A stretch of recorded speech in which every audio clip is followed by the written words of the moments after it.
Matiba. Unjani? Matiba. Hayi ndikhona. Okay, Andiv. Ndiyabona Andiv. Hey, I don't understand why like this thing is not happening on and Instagram won't give me the option to try and get my password. Yes, no, don't worry. I'll send you the video afterwards. Then you can just circulate it to your multitudes. I am so confused. Yeah, it's time to refresh your password somehow. No, but that's what I was trying to do. But what it says when I was trying to do that, it says it wants my password now, and then I can change it. And I'm like, but this is why I'm trying to change it. It's because I don't know what it is. Yeah, yeah. No, don't worry. Yeah. No, we've got 5 minutes, Matiba. Then we will go live. You can meditate a little bit.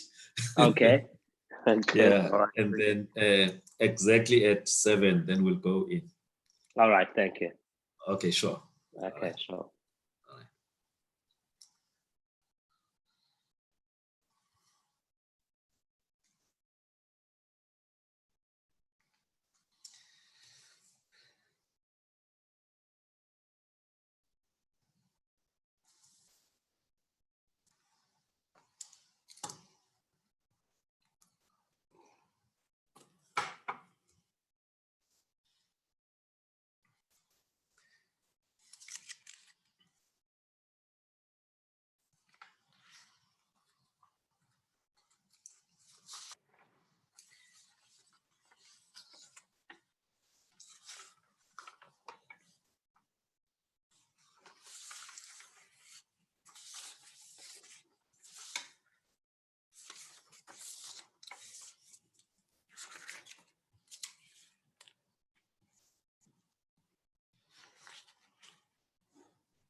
Good evening, ladies and gentlemen.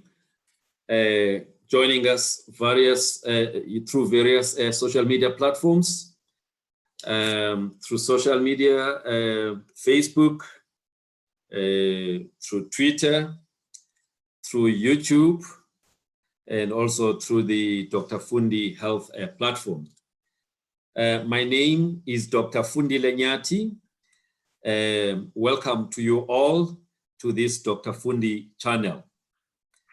The topic for today is actually a continuation of the discussions that we had yesterday. So it's a take two.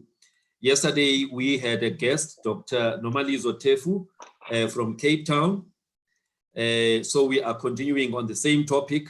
We are looking at the Western Cape and Cape Town, COVID-19 pandemic stats. The question that we have is whether the Western Cape is starting to lose the fight against COVID-19. With the lockdown, the big objective was to flatten the curve. Now, what we are seeing in the Western Cape is that the curve doesn't seem to be flattening. If anything, it's actually getting worse and worse. It's getting, quite steep. And so our guest today, Mr. Kaya Zanga, Umadiba, Udlomo, he's our guest today. But a little bit about Mr. Zanga. He is an advertising guru. Let me start by saying that. He's a consummate marketer. He has worked for big corporates. Previously, he worked for Coca-Cola South Africa as the head of strategy and advertising. He's the one who came up with the idea of an advertising campaign that uses the names of people. It made a lot of people to want to go and buy those beverages so that they can collect their names. And that campaign actually won Coca-Cola a number of awards. He also is now the chief marketing officer at Rain, which is a relatively young company that is coming up with very innovative solutions in terms of issues of data. I'm sure you'll talk about that later on. But also, very important, he is an author of 3 books. His best-selling memo, To Quote Myself, which was shortlisted in 2016 on the Sunday Times Alan Paton Prize. His latest bestseller is titled These Things Really Do Happen to Me. And his first book was To Quote Myself. So you have a very diverse type of person who is going to be our guest today. He's an advertiser, he's a marketer, he's a communicator. He's generally a very outspoken person. He commentates a lot on a number of issues, in the social space, national and global issues. And so he has also been commentating a lot around the issues of the COVID-19. So, Madiba, welcome to the Dr. Fundi platform. Thank you, Doctor. I don't know if I should call it Doctor or Bele. I just call me Bele, but it will be much easier if you call me Bele. Okay, all right. The doctor part, it just makes things awkward and formal. Also, I just want to, I know there'll be a lot of people who will be very mad if, I leave it to, I don't correct that I was the one who came up with the names, the Coca-Cola names. It was quite a group. It was a group of people, and I happened to be, part of, of those people who created the campaign. So I just want to correct that. To correct and not take all the glory, ne? And not take all the glory, because if it had failed miserably, I would never have mentioned it. Yes, but you know what? This is the trait of all the Madibas, because even the first president of this country, he didn't want to take glory for everything that happened in terms of the freedom that we had. He always talked about the collective. So I can see that it's part of the Madiba clan to talk about the collective, but you were still heading the collective. All right, Madiba. All right, the reason why I've invited you today, really, I want you to help us. When I say us, myself and the number of viewers on this channel, we have been looking at the progression of the COVID-19 pandemic in South Africa. This is week 6 since the lockdown. Our first case, we had it on the 5th of March. We have moved from that first case on the 5th of March to now over 7,000 cases as at the end of yesterday, 7,220 cases. And the change to the day before was about 437 cases. And the majority of those cases came from the Western Cape. In terms of the deaths to date, as a country, we have about 138 cases, and there were 7 deaths by the end of, that is the change from the day before, by the end of yesterday. Out of those 7 deaths, 6 came from Cape Town. The day before, 4 came from Cape Town. That is a bit concerning. But the real reason why I want you to talk to us is Western Cape. Now, you are in the Western Cape. Now, the Western Cape as a province has had the most number of deaths at 64. All right. The next province in terms of the number of deaths is KZN at almost half that number. If we look at the number of cases that are positive, that have been confirmed in the province of the Western Cape, is the only province that has breached the 3,000 mark at 3,362 cases. So, Gauteng, which is the next in terms of the numbers, is just somewhere around 1.7. So actually, Western Cape is almost double the next province in terms of numbers. If we look at what they call, the infections per 100,000 population, Western Cape is leading per 100,000 at 49.12, followed by our home province, the Eastern Cape, at 12.13 in terms of the number of cases per 100,000 population, followed by Gauteng at about 10.94 and KZN at 9.80. So when one looks at these numbers from far, just the number of people who are confirmed, the number of people who are dying, it is giving a worrying picture. And the interview that we had yesterday with the doctor who practices in Khayelitsha was that there is a problem. But I want to hear from somebody who's not a doctor, somebody who has got a keen interest on what is happening, because all of us as South Africans, we're looking to see if we are going to flatten this curve. And we are monitoring on a day-to-day basis how things are going, in the country as a whole, but also in the various provinces. And people like you are not only just looking at South Africa. I know you've been tracking what's happening in the US, what's been happening, in Italy, and you've been making some comments about, some of the things that you are picking up. So, Madiba, help us understand what's happening in the Western Cape. The Western Cape is pretty difficult, I think, to explain. And I think, obviously, the Western Cape, by the nature of it being such a tourist sport area, as I mentioned, is probably one of the reasons we've had, I think, such a high case, so many cases of COVID. Even though, interestingly enough, if I recall correctly, the first cases were in KZN, and then it was Gauteng, right? Yes.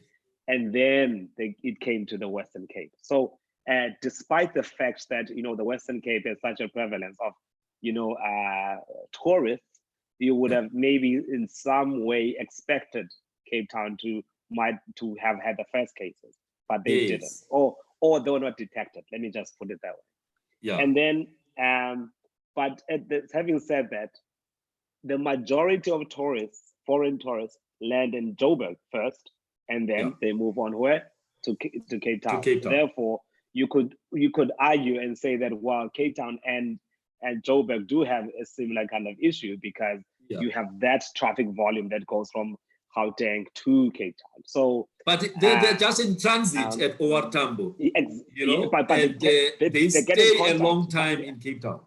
Yes, but the things, they are bags, right? So if you're looking at the guys at the airport, I was watching a thing on CNN where they said that what's happened is that as they are allowing people to travel, the baggage handlers are starting to get coronavirus.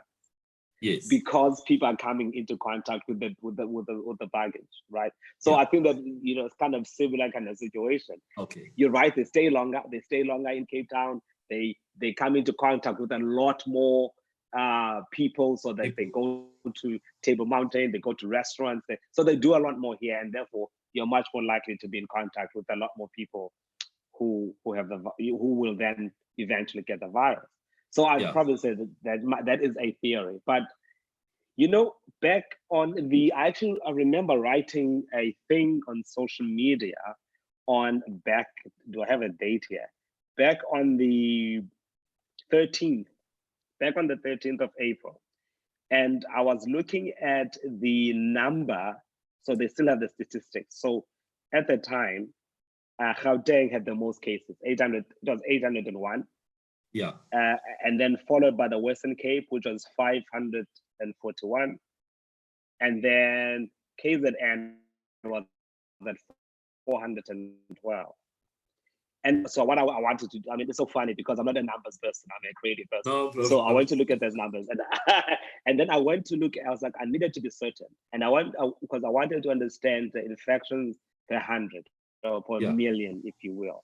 So I looked at the population of Gauteng, population of KZN, and the population of the Western Cape. And I mean, I knew that, but I just wanted to double check, you know, the information.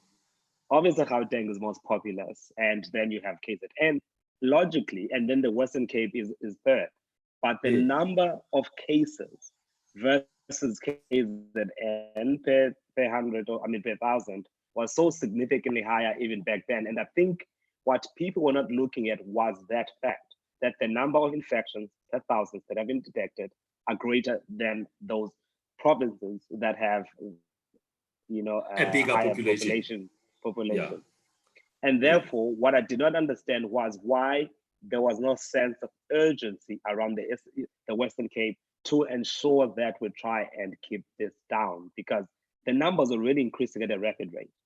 And basically, and I actually said, so I asked this as a question, is the Western Cape potentially the most at-risk province if you look at the number of infections versus population by province? While the Western Province, Western Cape, sorry, Western Province, why did I say that? I think about rugby. You think about rugby. Yeah. While the Western Cape is the third most populous province, it has the second greatest number of infections. So, and so what I think what happened here is people did not, I don't know if people didn't take it seriously, but I think people maybe were not as fearful.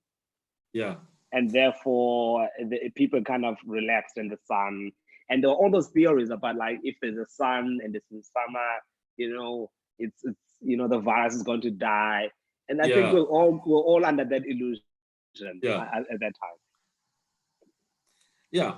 So you're putting forward the idea that the fact that they are the #1 tourist mecca in the country for international travel as the main reason why we are seeing the picture that we are seeing. And the fact that maybe we were allowed by the fact that the numbers look like #2 or #3 without doing deeper analysis, which is something that you did early on to actually say, if we are comparing apples with apples, you know, the population numbers same, actually they were already, you know, challenged.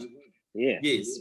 Yeah. So therefore, you are not surprised by the fact that at this point, exactly 2 months from the first case on the 5th of March, they are now the undisputed champions, if we're using boxing. Not in a good way, though. You know, they've got the most number per 100,000 population. They've got the most number of deaths and all of that. Now, what else do you think could be, behind this, Matib? You know, one of the big issues, and this is good, and I hate having to politicize this because COVID doesn't see politics. It sees potential hosts for itself because it wants to survive and thrive, but then that's what it's looking for. It's looking for hosts. It's not looking for politicians and political affiliations. I have a sneaking suspicion that that there was a feeling, I think, around when you looked at the politicians from the specifically when it comes to Democratic Alliance, there was this thinking that the rules, the laws that were put in place are draconian, that people's civil liberties were being taken away, and that this was an overreaction and overhandedness by the government, and that these actions would hamper the economy. And because the DA is obviously the governing party in the Western Cape and the most powerful political party in the Western Cape, and the voters are mostly voting for the DA, they potentially, I imagine, it is possible that voters might have listened to what the leaders of the DA were saying, and therefore might have also unintentionally, maybe became more relaxed than they needed to be, without doing so deliberately, because they are busy hearing mixed messages. So there's that one message from the national government, and there's another message that is coming from the provincial government. And so because there are these opposing views, this is what is causing this tremendous confusion when it comes to people. And that confusion also leads to people feeling that maybe they can relax. And again, this is not factual. It's a hypothesis. It's a hypothesis, yes, and it's based on nothing but a feeling. Exactly. Yeah. Now, you are not far from the truth, though, because if we look at there was the state of disaster that was declared by the national government, and there were regulations that came to make sure that they regulate how things happen. But one, at some point, got a sense that some of the regulations were not adhered to by the province. For example, the issue of tobacco sales. There was an issue at some point where the premier and Bekicele, on the other hand, Bekicele felt they needed to enforce this regulation, no selling of, of tobacco.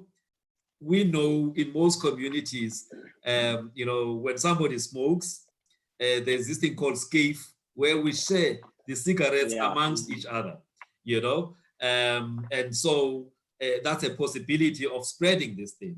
So, but national government had to flex their muscle to say, you shall, enforce this regulation. Now, I don't know what other regulations were not enforced the way national, but there's also another thing that I wanted to just check from you, Madiba. When you look at Europe and how they've responded to this COVID-19, the different countries have had different approaches. If you look, for example, at the Scandinavian countries, especially Sweden, they decided there will be no lockdown. They will allow their people to get exposed to this virus. As many as possible must get exposed to this virus so that they can develop their own immunity. Obviously, that's a high-risk strategy because those who are vulnerable, they will get the virus, but it may cause trouble. But if you look at countries like Italy, Spain, the southern, European countries, they actually started with the lockdown. which is different from what you saw in Sweden. And then you've got also a country like Netherlands. It also followed the direction of Sweden.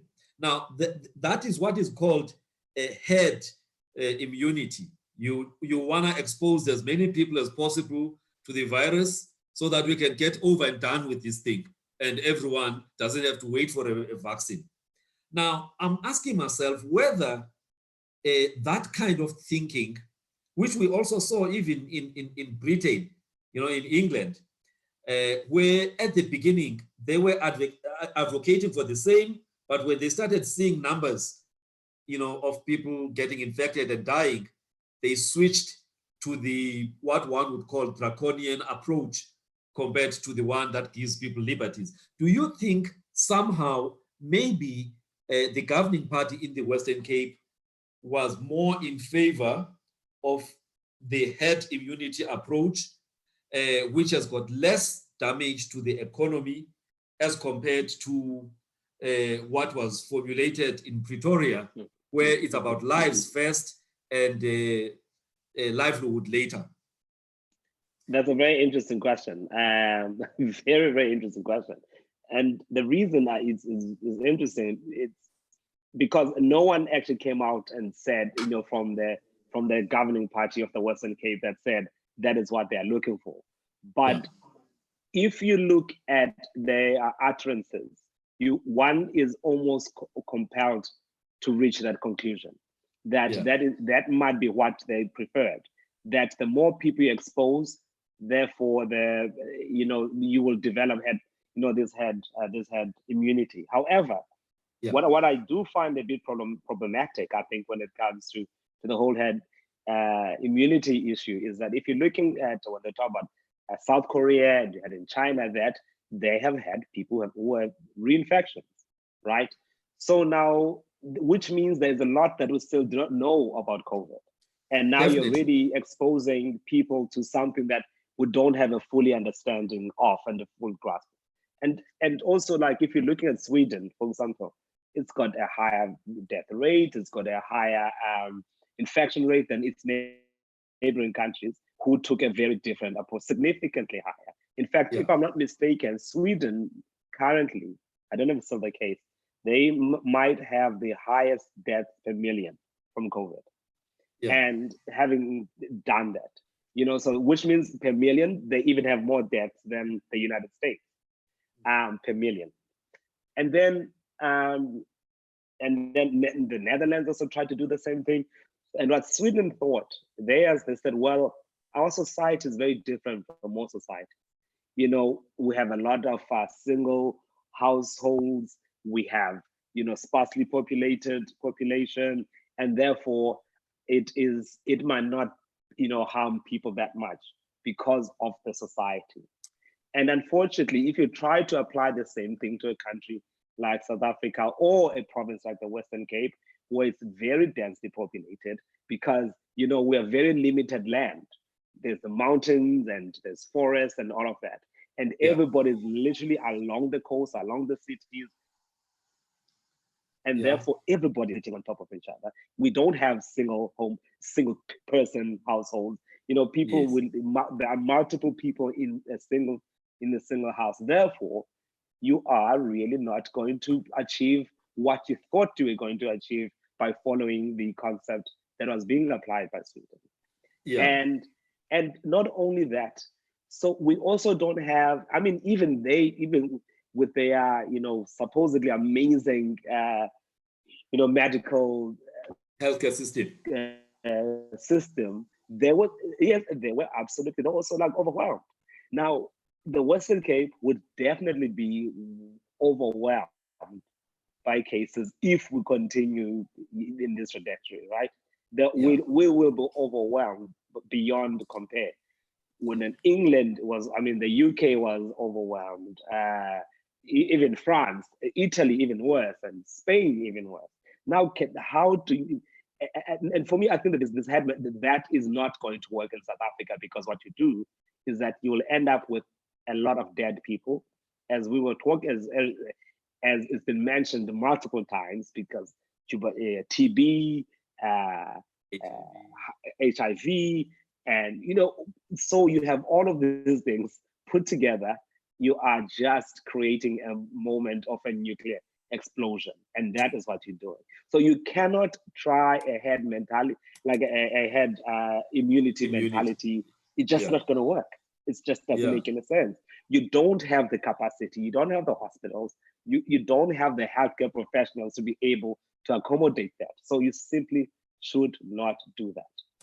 It makes no sense, because at the end of the day, if you know we will reach a crisis point, this economy they were trying to create, they were trying to rescue, those sick people are not going to be able to go to work to, you know, to produce anything for this economy that you thought you were trying to protect. So what that does is that now it prolongs the period for you to get back to, you know, to reviving this economy, because you decided that you're going to do your own thing. And we're already, like, we are seeing what's happening. So you actually, as of today, reported, because Cape Town reports its numbers like midday. Yeah, as of today, 71 dead in the Western Cape.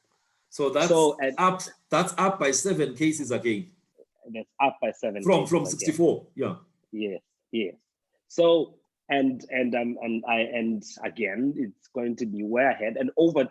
And I think today's numbers in terms of infections, well over 200. So you have a province that consistently gets way more people than the rest of the country combined every single day. Yes. The other day, like, the rest of the country had, I think, 70, something like about 75 cases, and the Western Cape at over 300. Yeah, it was 340 or something. Yeah. Exactly, outrageous. Yeah. Now, so, and I think that becomes, and what I'm also noticing is that I am hearing a lot less talk from the DA leadership around, around this issue, because I think they can see the numbers and they can probably see the projections, and I think it's starting to scare them. And therefore they are speaking less and less about, let's relax, let's let people do what they want. Are you talking about the smart reopening or smart lockdown? Yes, I'm seeing a lot more quiet. People aren't talking much about that anymore. Yeah. Now, as somebody who is there, now let's zoom into Cape Town now. Forget about the rest of the province, because it's a huge province. Cape Town, what's happening? You know, what are you seeing?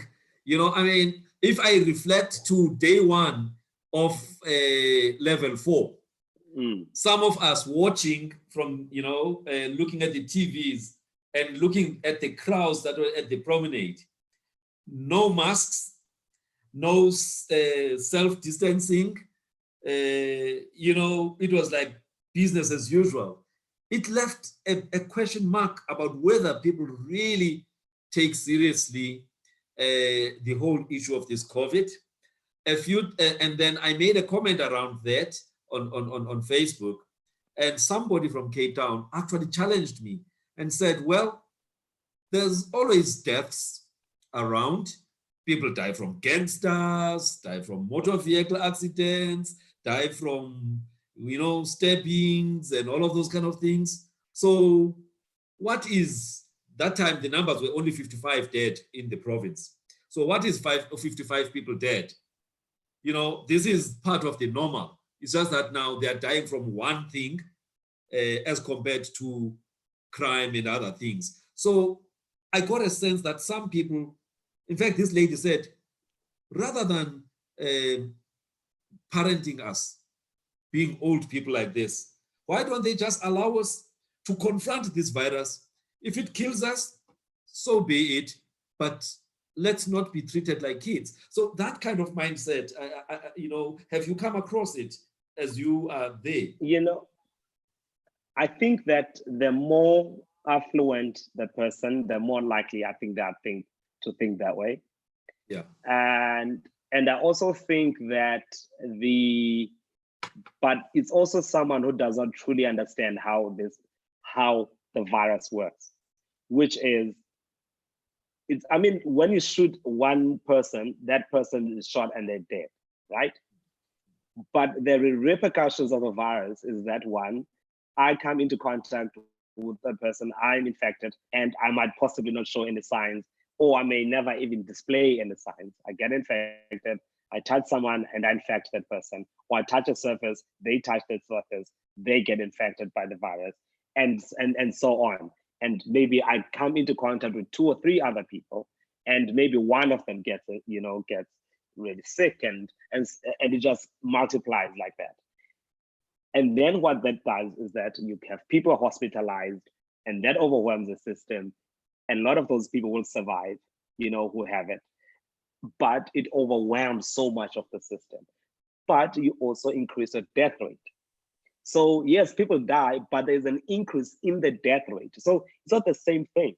So there is a natural, the curve of the death rate becomes completely different. So it's exponential. Exactly. There's a direct link. One person dies and there's others who follow as a result of that one person. Exactly. So this is what these people are not, because I think one of the things, the biggest issues that we're probably facing is that people don't know someone who's got it. And because they don't know someone who's got it, they also don't know someone who's died from it or because of it.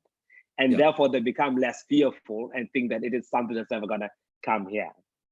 And people are most worried, always, because the things that I always heard was like, oh my God, if it goes to the townships, oh, it's going to be so bad. As if, right, it's not going to be bad if it goes somewhere else too. And those are a bit like quite problematic. So, and also if you're looking at the numbers, I look at the numbers, like in Cape Town, it's a lot. Just the Cape Town city, the area, 335 cases in the Cape Town city area, 335. Yeah. And so you're looking, and people are still kind of taking this not that seriously. Or if you're looking at, let's say, tiger beds. No, but new cases. Are these new cases? No, in total. Oh, I'm talking about the Cape Town area, right? Yeah, the CBD. Area, CBD, and then there's a part which includes the CBD and and other areas. And that part which is including exactly where people walk in, Sea Point, Green Point, and all of that. And they told that there's 552 cases, right? Yo. So now imagine like you are surely there is 1 or 2 or 3 people who were probably positive but didn't know, who were running, that day. And I was watching like a thing where they're demonstrating what happens if someone sneezes, right? While they're wearing a mask. Yeah. So now imagine you're running there. Maybe somebody sees it.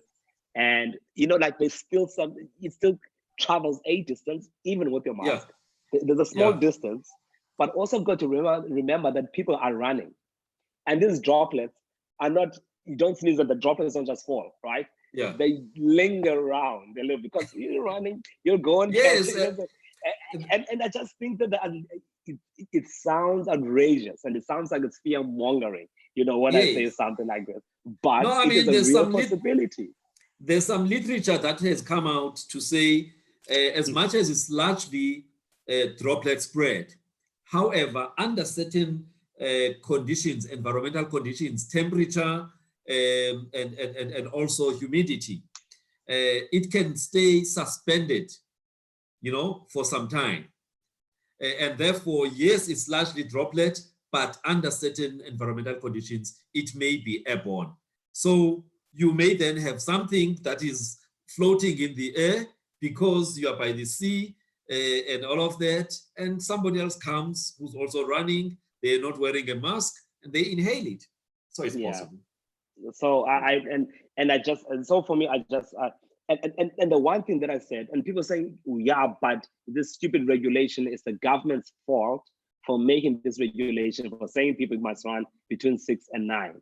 And then I said to someone, but if I walk out of my house and I'm going for a run and I see there are hundreds of people running, like it's a conference, I would probably turn back. There's no way I'm going to go into that crowd when I see so many people. And then others compare things that are happening, say, the pictures they see of people in the township and queuing for food. I was like, the difference there is that those people have no choice. They have to have food. They are starving. And you here, you are in your comfortable home and you think, oh, how dare they don't want me to run. I mean, like, it's a choice. This is someone who is starving and you just wanted to they're go collecting pension. And they're collecting pension. And you actually, you have such a better choice, actually. You have such a better choice compared to that person who has no choice. Standing in, they literally have no choice and you have a choice. But you make this choice that I'm gonna go there and become reckless, something with my life. And also, like, I love what Governor Kumo said today. Yes, that's my man. When he said people should wear masks. And he's fantastic. Wearing a mask is actually not for you. You're wearing it for me. It is out of respect for me and respect for my life. That is why you should be wearing a mask. And I also think that, like, when you want to run and instead of going and running around there where there are hundreds of people and you choose not to go, that is also other people's lives. And I think that that is something a lot of us, or a lot of people are not really considering or thinking about. Like today, I actually made a realization today that it's been 40 days since I touched another human being. Yeah. It's been 40 days because I live alone. It's been 40 days. That's good. That's good, Matiba.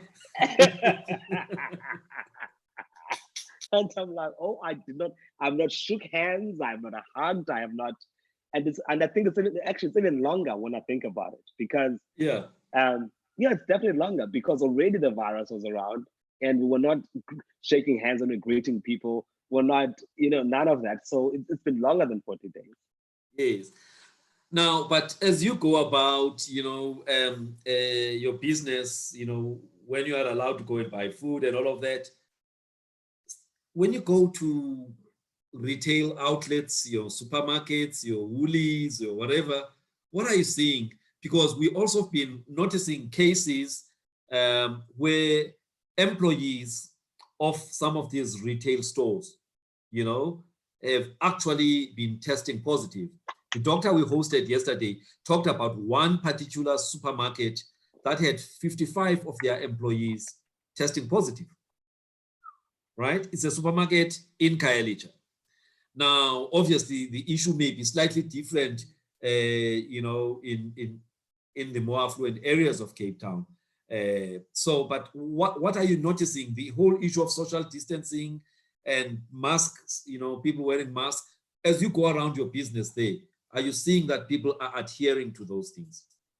I am actually seeing people adhering, and also, and so if I look at my area where I stay specifically, it's actually quite nice. And the reason it is nice, when I go to I'm not saying that the area where do you stay there, Matiba? Maybe let's are you staying in Clifton or? No. This is by Greenpoint. It's an area near Greenpoint. So and so when I can walk to the shops, it's like a 4 or 5 minute walk to my local spa. So, and it's deserted. When I walk, I'll be lucky if I see it's usually the security guard that patrols. Those are the people that I'll see, and maybe a couple of maybe 1 or 2 people. And when I get to my local spa, when I'm standing in line, it is crowded if there are more than 3 people standing in line to pay. So I think that I am fortunate. I think in the area that I stay, you don't have a lot of families, and therefore I imagine that's why I don't have a lot of people who are in the shops. But there is, when you arrive, it's written you are not allowed in if you're not wearing a mask. So you can't get in without wearing a mask.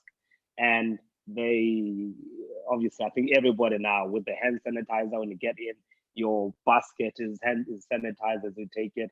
So everybody, listen, I must say, people have been very, very good at adhering to those. But I'm only talking about where I am, because I hardly go anywhere else but here, because I'm not trying to catch anything.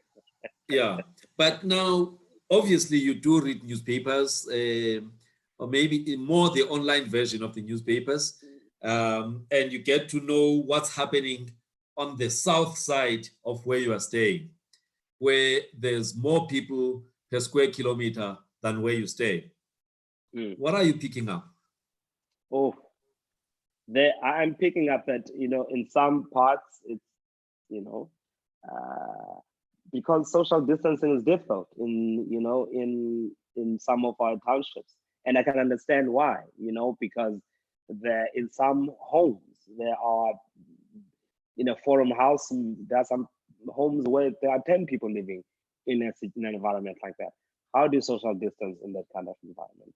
Yeah. And there is immense poverty, and people need to find food, and people can't just sit at home like all day.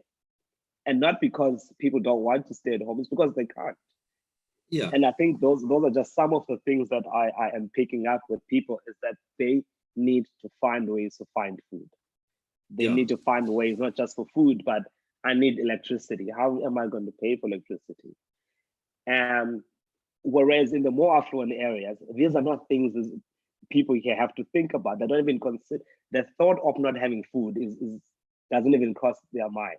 The thought of how am I going to pay for electricity doesn't even cross their mind. Yeah. And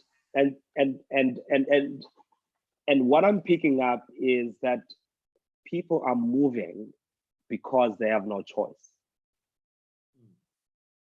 And I find that there is and if the government found a way to make sure that people had less reason to move around and to be in touch and in contact with other people, the better. And the wisdom of having to tell people from a community to go and stand in one, to go and collect food parcels in one section, and you have thousands of people, defeats the entire purpose of what the government is trying to achieve. Rather employ more people going around. When they're talking about street committees during the struggle phase, it's almost having a street committee mentality, where we know that each street has a person who's going to be delivering food, and I know that I'm going to go there and I'll register my name from this family. Yeah, go get and that's how you work it out. So, but I do understand that one of the difficulties is not because that's what put out, it's just that everything happened so quickly and so many things had to be resolved pretty quickly. And there wasn't enough manpower and not enough logistics to make sure that everything rolls out perfectly. So I understand all those problems and I sympathize with the government. It's difficult. Yeah. Now,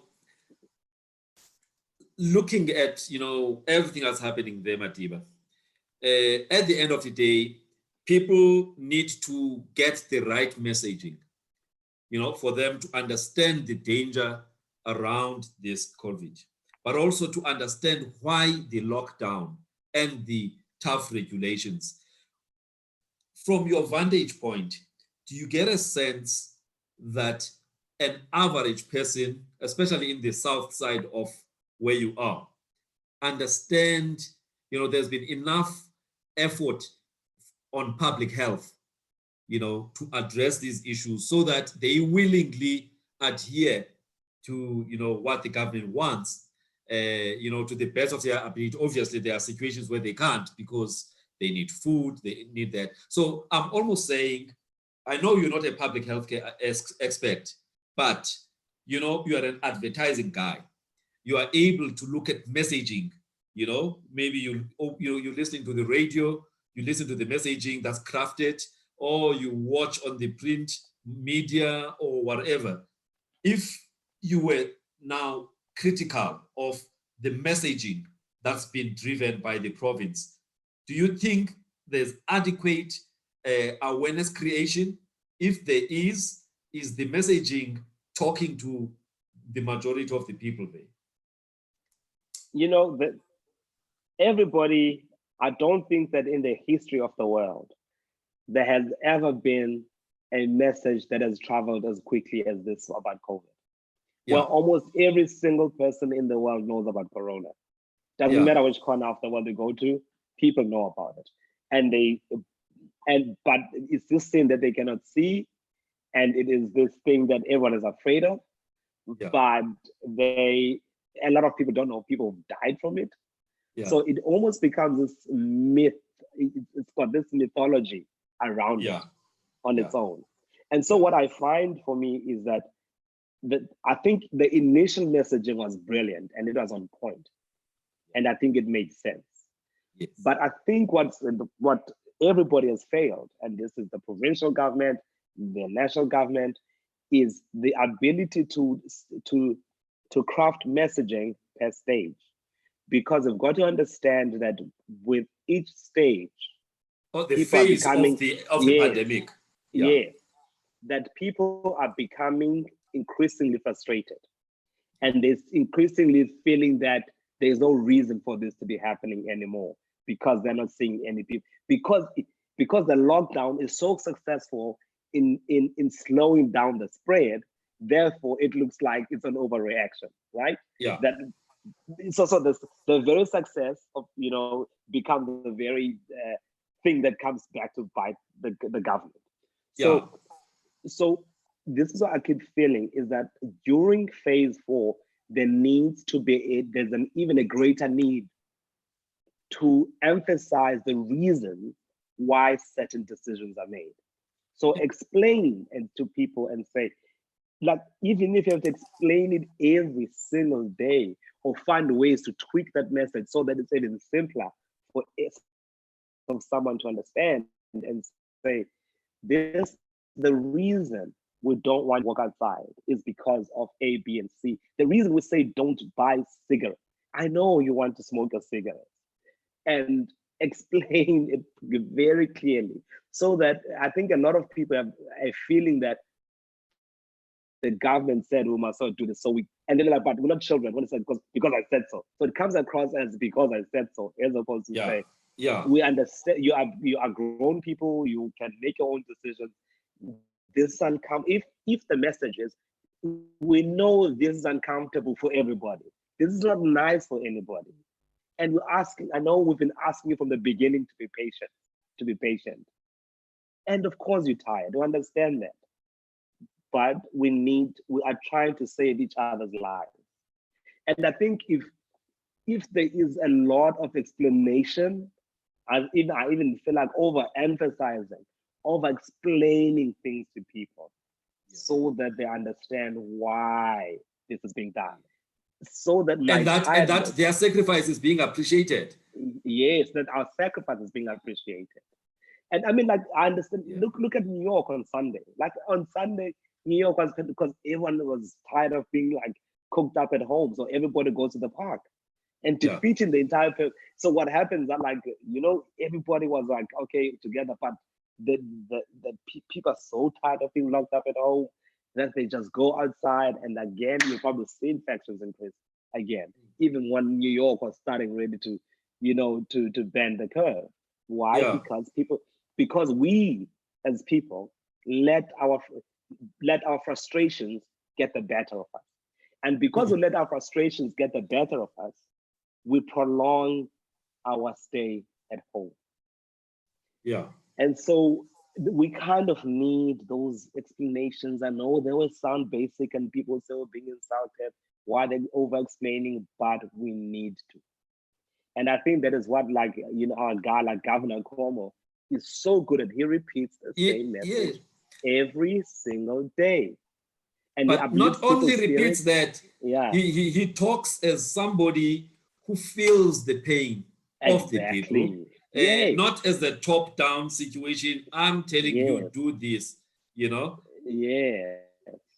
He talks about his daughters, and it's brilliant. Just like, you're like, okay, great. This is someone that understands what's going on. They're not just cocooned in a nice place and they are safe. They truly understand and feel the pain. And I think maybe that is one part where I think maybe our leaders can do better. Actually, I wanted us to get to that point, Madiba. The leadership, both at provincial and also at national level. Yes, our president, once in a while, he calls a big pressy and he tells us this is what is going to happen, and then he disappears.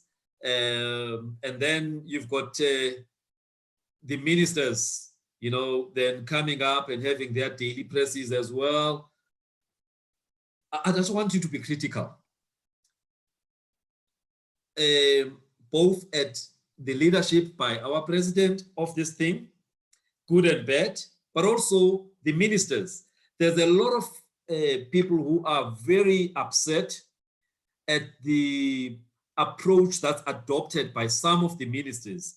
Whilst people understand what they need to do, but they feel that, some people are crossing the line, gang-ho type of approach, people like Begitele and others. So I just want you to, from where you're looking, and nicely, because we are also looking at people like Kumo, who is the governor of the New York State, and he's doing things very differently. Looking at our leadership here in South Africa, specifically national, but also Western Cape, what would you say about how they've led to date? I must say that let me start with provincial, the Western Cape. I have felt quite a deep void. So I couldn't say that I can see a great sense of leadership that is coming out of the Western Cape from this. Yeah. And I think one of the reasons for that action in the Western Cape is the desire perhaps not to appear to be contradicting the interim leader of the DA. And therefore, I am not seeing any leadership when it comes to this in the Western Cape. Yeah. The Western Cape in particular, because the virus has taken such a strong hold more than any other part of this country, I feel that the leadership should do better. They should appear, they should be more present, and they should be communicating more, because it is just wreaking havoc in the Western Cape so far. And when it comes to the national government, I think that the president at the beginning of this was exceptional. He was decisive, and his executive, they were united, they spoke the same tone, they spoke in the same language, and they understood that we were all sacrificing by not having to go out of our homes, having to stay at home, and thinking, there were many things that, no one had ever thought about before that they considered and they thought about and to implement and to put in place. And, the rand is crashing, we're being downgraded here. And the thinking was, we are going to stay the course to save lives. And I think for me, that was a very powerful statement. Yeah. And then when I look at and I would think that Dr. What is Dr. Kize. No. The epidemiologist. Okay, Abdul Karim. Dr. Karim. I thought, like, when he spoke, that was brilliant. And I was hoping that Dr. Karim would be able to speak, at least give us updates at least once a week. Yeah. And I think that if we listen to the scientific community at least once a week, they're updating us, telling us what is going on, and talk about the numbers, why certain things are being, that makes it a lot easier for people. It gives people a sense of comfort and reason why things are being done. Because after a few days, a week after he'd spoken, people were like, okay, I understand why we're doing what we're supposed to be doing. So I think we need to have that again, like more frequently, not once in a while. Yeah. And the other thing that I think really needs to happen is you have, and I think that the president almost needs to do, in a strange way, not a strange way, but in his own way, what Andrew is doing in New York. Yeah. Where he is appearing and talking. One doesn't have to be talking to us every day. He doesn't have to do that. He could be talking to us twice a week, and reinforcing these messages, saying, like, explaining why you can't go to the beach, for example, and explaining why we're saying that you cannot buy cigarettes. So that but saying that I understand that you're frustrated by this. And not because there is a danger now, as people become increasingly frustrated, Yeah. And the more he speaks once in a while, he seems like he's on the top of the ivory tower. And then, and like the other day I'll say, you don't want to have the sense of like, the president is Moses and he's walking down from Mount Sinai. Yeah. And then he comes down, like after being on Mount Sinai for a week, and he comes down and the people are in disarray and there's chaos. They're worshiping the idol, in this case, the virus, and then he's so angered by the people's actions that he smashes the tablet. Yeah. So, but if he's constantly there in the presence of the people, the guys understand your frustrations, understand what is going on. Let me try and explain how you're making this decision. Yeah. People, yes, you are not going to make everybody listen. There are those people determined to be angry at anything that is said. Yeah. Understand that's going to happen. Yeah. But the best way to keep this in control is to explain to people, have the scientific community talk to us consistently. Yeah. And of course, I mean, Dr. Mkhize has been brilliant, but we need like a collective effort when it comes to this. I'm not hearing you talking about the other ministries, because listening to 702 this morning, the people are pissed off by a number of ministers, not what they say, but more the how. The how. The fact that people feel like they're like these school children that are naughty, and the principal is waiting there with a big cane. No, I think that is, I agree. I think that, because this is a particularly difficult time for people, I think there needs to be a level of empathy in terms of how you deal with people in this situation. Yes, people must be arrested when they break the regulation. Yes, people must feel the consequences when they break the regulation and the court breaking the regulation. So, but it is how you communicate this, because the way you communicate it, like you say, is that you are either likely to cause more rebellion because people are frustrated, and then you're going to be overwhelmed because people are just frustrated, or you can try and reason with people while also holding them accountable, as opposed to saying, here's a big stick and I'm going to hit you with it. And so I can understand the frustrations that people have, and I also understand the minister's frustration, but the minister is a leader. Yes. And as a leader, lead, don't shamble.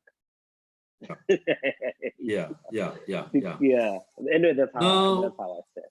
Yes. Now, as we close, Madiba, the issue of smoking.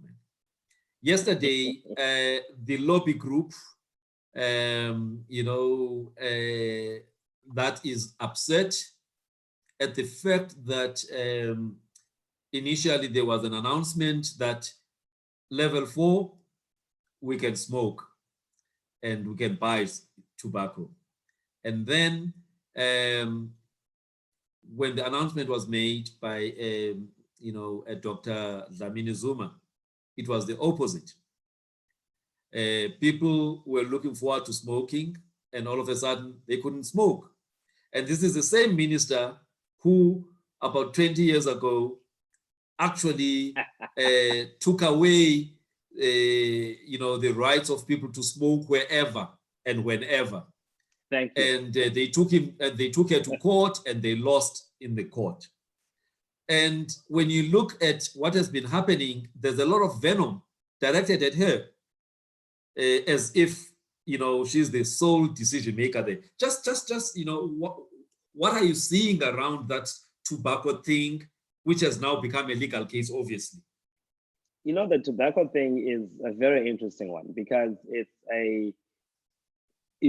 very dangerous for the tobacco industry itself. And I don't think they are looking that far ahead by their action.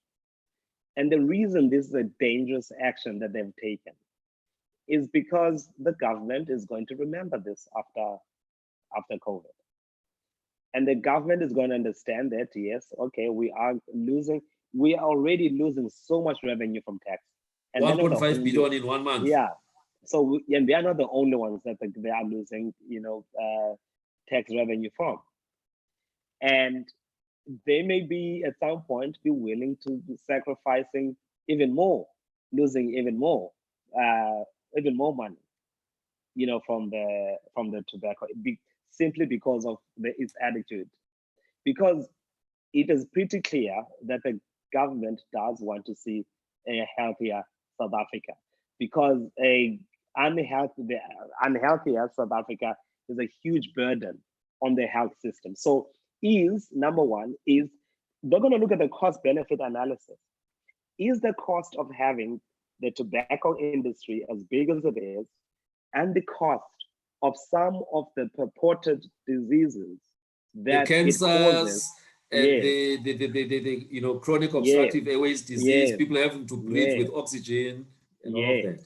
So the cost benefit of now what would happen is that, okay, now imagine if the government starts embracing data analysis, and they say, let's look at the revenue that the tobacco industry brings to our tax coffers. Then let us look at the purported cases that could be attributed to tobacco. Okay, what does that cost us per year as a state? So now, if we see that, whoa, are these close? Is it close to 300 million? Is that how much does this actually cost in the bigger scheme of things? If this seems to cost us as much as the revenue we get, what costs us more to keep people healthy and people dying, then maybe we don't need to protect the tobacco industry anymore. Particularly after the way they treated us. And I think that there's a very short-term view of thinking about things here. So if I were them, I would have actually handled a little bit more, relaxed a bit, and stop this animosity and stop the apparent arrogance of because I don't think they're going to win this case. They're not going to win, and I can assure you, if they go to the Constitutional Court, because our courts, as much as they are for they are for capitalism, but this is a very a human-based constitutional system. And Yes. therefore, I do not see them winning this if it goes to the Constitutional Court. I just don't see them winning. I think I read one of the articles where they quoted one of the previous judges. I think it was Arthur Chalkerson, where they actually said, whilst you've got all the rights and everything, but matters of life and dignity, they are actually superior to any other rights, in our constitution. Exactly. And so it's going to be very difficult then to say their rights to trade in the way that they want supersede the rights to life and dignity. And also the right to the health of the general population. Exactly. When it comes specifically to COVID, when they're talking about the passing on of cigarettes. And I think another issue that they're talking about that is problematic for them is the apparent divisive narrative. So to try and create division within the ruling party. Yeah. And that is not going to be taken well. It's not going to be taken nicely at all. And so it might create a bit of animosity that they did not want. They did not intend. So this is not going to end very well, I think, for them. At the end of this, there will be more restrictions to tobacco sales. I think in 2 years, it's going to be harder for them. Yeah. All right. So you've been monitoring just across the Atlantic pond, how Kumo has been doing well, and how he and the president of that country have been doing things differently, butting heads most of the time. What leadership lessons do you think we need to learn from them? The do's and don'ts, which if we adopt, as South Africa, maybe we can do things better. Wow. The one thing that I think is fantastic about us that we should not learn or take from them, you can almost see the drawbacks of federalism in a situation like this.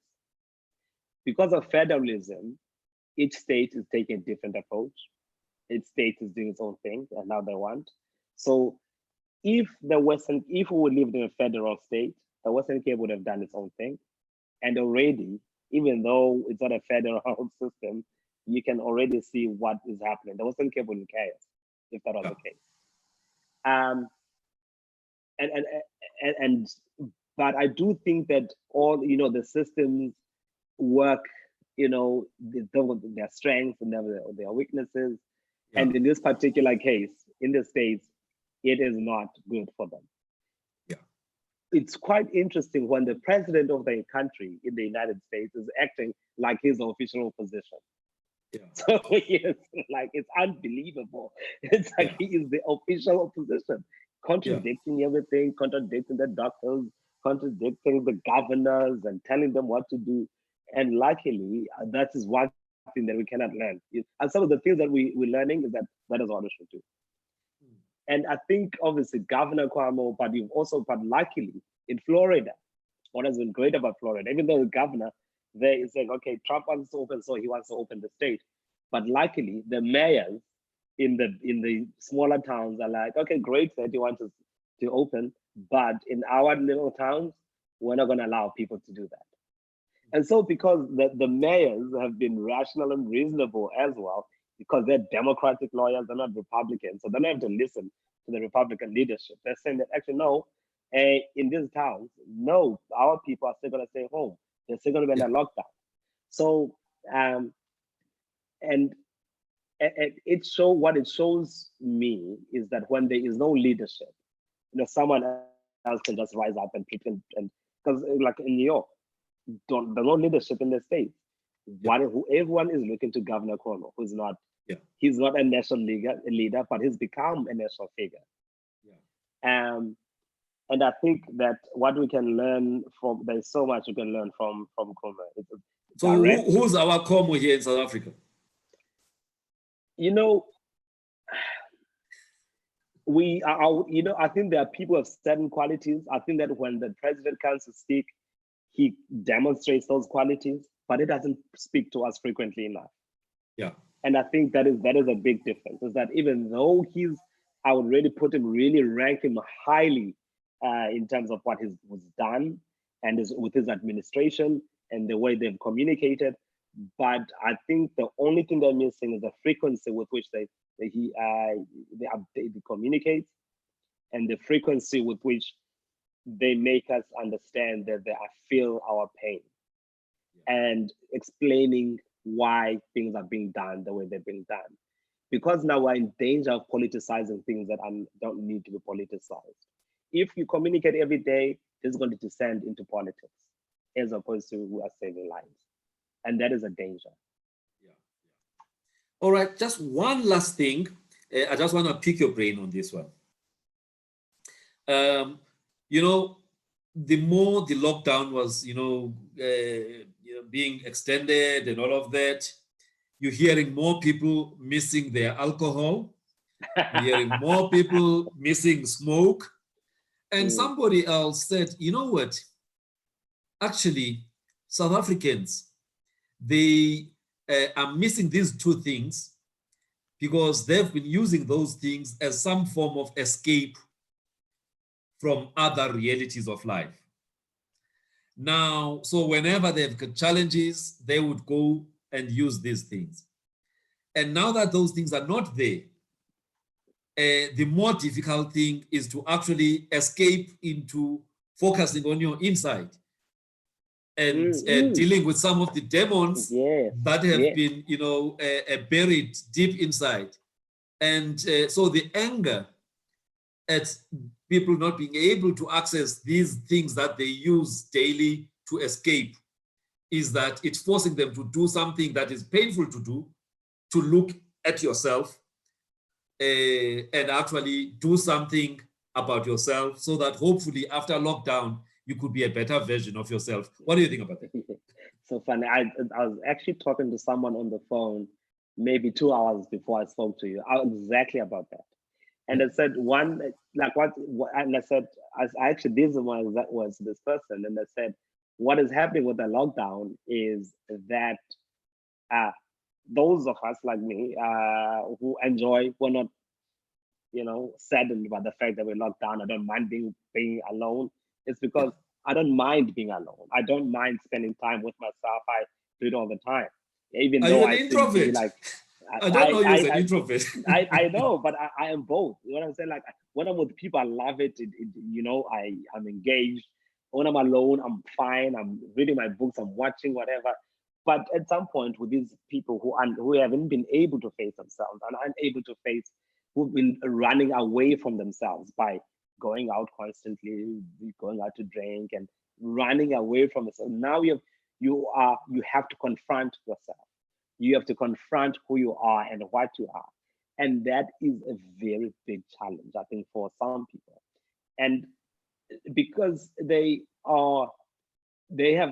forced to look at themselves, but they've never practiced and trained themselves to look into themselves.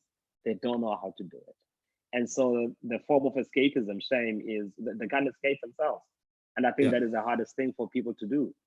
Having to, because to live with yourself and see all your cracks and see all the things you don't like about yourself every day, I think it's challenging. And I hope people are, you know, seeing psychologists, they are talking to them like over the phone, whatever it is, because again, there's another silent but deadly killer that no one really talks about. You know, depression, isolation, abandonment, anxiety, and all of those things, which I think you've tackled, you know, pretty well, you know, for a lot of people. But I feel that a lot of people are not taking it seriously enough, or they don't think it is what it is. Madiba, what's your last message for the people of your host province? I would just say that even if we say we are on stage, the government says on stage 4, I think that people should behave and act like we're still on stage 5. That is just my only message for people in the Western Cape, and just to, you know, take it for a little bit longer and save other people's lives, you know, and your life too. Even if you think you're healthy, you could pass it on to someone else. Just because I can assure you, if the levels keep increasing the way they're increasing in the Western Cape, and it plateaus for the rest of the country, if I were president, and I consider the numbers are declining for the rest of the country consecutively for 14 days, I would relax the regulations for the rest of the country, and I would keep it level 5 in the Western Cape. As the Western Cape, we don't want to be under lockdown for longer than the rest of the country. So the more vigilant we've got to be more vigilant than anybody else in the country. Yeah. And stop being defiant over things like, oh, I want to go surfing. I mean, yeah. You're not. Yes, I saw some police there. You know, I mean, surfing is not yet allowed, but I saw some police standing there, and you know the whole issue about duckies and water. You know, yeah. So they were standing there. They didn't know how are they going to go and grab these people from the surf there, because you know, I mean, yeah. But swimming. what it is, it's like I find it like I find some people who are acting as if, like I've been saying, it's like, oh, it's almost like I'm fighting. You know, I'm fighting. Come on, guys. Oh, come on. Some of these things are really petty that people are fighting. So petty. Yeah. Anyway, Madiba, I have to thank you for your time. Thank you. Thank you so much. I really enjoyed our conversation. I think it brought in very different angle for us to understand the dynamics within that province. And I think it has enriched our understanding, because honestly, we are like 1,400 k's away from you guys in Joburg, and we only rely on what we see on TV, but it's snippets. They don't really give us a complete picture. So I want to thank you for giving me this 1 hour and about 15 minutes, you know, of just conversing about something that's very, very important. Once in a lifetime situation, I hope, where we are forced to actually deal with an invisible enemy. And it has managed to actually stop everything. And in the process, obviously the economy is suffering, but we hope that we can get this thing sorted out as soon as possible. But each one of us are responsible for how soon that happens. So I want to thank you, Madiba, and I'm sure it's not the last time I'm inviting you for a discussion. Thank you so much, Ben.